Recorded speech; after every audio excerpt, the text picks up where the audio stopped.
என்னோட பேர் மணி. கள்ளக்குறிச்சி மாவட்டத்திலேருந்து வந்திருக்கோம். எங்கள் மக்கள் எல்லாம் வந்திருக்காங்க. சின்னம்மாவுக்கு ஆதரவு தெரிவித்து நாங்கள் வந்திருக்கோம். இதுக்கு முன்னாடி கிளைச்செயலாளர் போஸ்ட்னா டிடி தினகரன் கட்சியில் இருந்தோம். யாராலையுமே எந்த ஒரு மக்களுக்கு எது செய்யணுனாலும் எல்லாத்தையும் தடுத்து எட்ட போகிறதுலே தான் இருக்காங்க. அம்மா இருந்த வரைக்கும் ஆட்சி நல்லா இருந்துச்சு.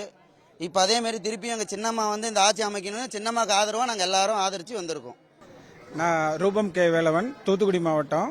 நான் விளாத்திக்குளம் ஒன்றிய கழக செயலாளராக 17-18 வருஷம் நான் வேலை பார்த்துருக்கிறேன். அம்மா மறைவுக்கு பின்னாடி புரட்சி தாய் சின்னம்மா அவங்க விசுவாசியாக நாங்கள் தொடர்ந்து பயணிச்சுட்டு இருக்கிறோம். இப்போ என்னன்னா, எங்கள் தூத்துக்குடி மாவட்டத்தில் எங்கள் விளாத்திக்குளம் ஒன்றியத்திலிருந்து அம்மாவுக்கு தமிழகம் முழுவதும் பேர் ஆதரவு இன்னைக்கு அனைத்து தரப்பு மக்களும் கொடுத்துட்டு இருக்கிறாங்க. இன்று பாத்தீங்கன்னா முன்னாள் முதல்வர் நம்ம ஓமந்தூர் ராமசாமி ரெட்டியார் அவங்களோட பேரவை சார்பில் ஒட்டுமொத்தமா இன்னைக்கு அம்மா அவங்களுக்கு ஆதரவு கொடுத்துருக்குறாங்க. அம்மாட்ட லெட்டர் கொடுத்துருக்காங்க, ஆதரவு கடிதம் கொடுத்துருக்குறாங்க. இந்த மாவட்டமே ஒரு எழுச்சியான மாவட்டம். அம்மாவோட கரங்களுக்கு நாங்கள் கூடயே இருந்து தொடர்ந்து பணியாற்றுவோம்.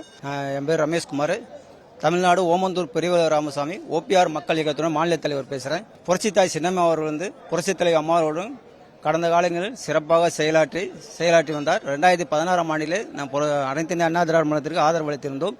அவருடைய வழியில் வந்த புரட்சித்தாய் சின்னம்மா அவர்கள் சிறப்பாக தமிழகத்தை வழிநடத்துவார் என்ற நம்பிக்கையிலும் இந்த 2026 சட்டமன்றத்தில் அவருக்கு ஆதரவு அளிக்க வந்திருக்கிறோம். என் பேர் செந்தட்டி காலை பாண்டியன், விருதுநகர் மாவட்டம் ராஜபாளையம் தொகுதி, ராஜபாளையம் ஒன்றியம். ஏற்கனவே ஓபிஎஸ் அணியில் ஒன்றிய செயலாளர் ராஜபாளையம் மேற்கு ஒன்றிய செயலாளராக இருந்தேன்.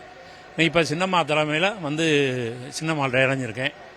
அதாவது சின்னம்மாவுடைய கரத்தை வலுப்படுத்த நாங்கள் முழு மூச்சாக பாடுபட்டு சின்னம்மா யாரை கை கட்டுறாங்களோ அவங்கள ஜெயிக்க வைப்போம்.